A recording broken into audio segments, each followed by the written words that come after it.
Well, guys, if you've been following my work for any amount of time, you know that I'm not big on birthdays. So I feel a little bit like a hypocrite saying this, but I do have to say, felt like quite a wonderful birthday present today when I got the news about the Supreme Court ruling, and the Supreme Court has ruled in favor of our law in Tennessee banning child mutilation, quote unquote, gender transitions of minors. And this just happens. And more than a birthday present for me, it's, of course, a huge win for all the children, all the kids who will now be protected from this brutality, from this butchery.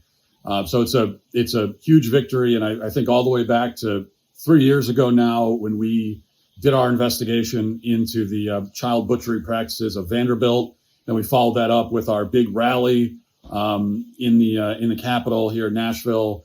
And then our lawmakers were on the case, and very quickly they responded with this law, which was just upheld by the Supreme Court.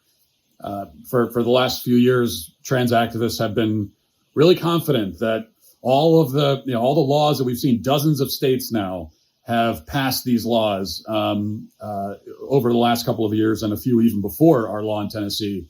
And trans activists were very confident that, hey, it doesn't matter because the courts will make it all okay for us, because that's, if you're on the left, that's what you're accustomed to. You're accustomed to the courts coming in and being, your activist arm.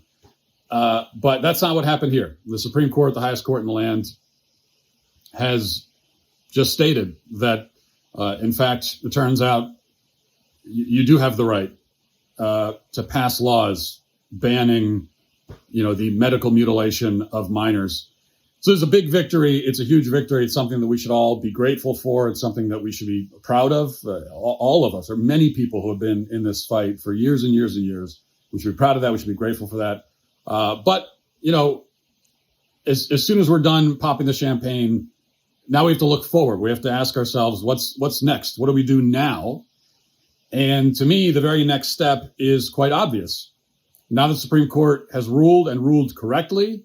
What that means is there's nothing stopping us. There is nothing stopping our Republican majority in Congress and our Republican president from passing a law which bans these procedures, bans this brutality, this butchery nationwide. We've already banned it in many states, but look, there are still states in the union that are run by governors and lawmakers who are in favor of child butchery, and they want to keep doing this to kids. But the kids in those states, they deserve to be protected too.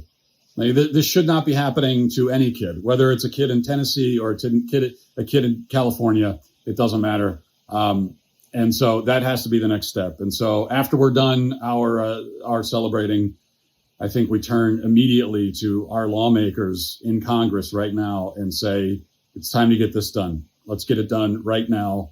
Now's the time.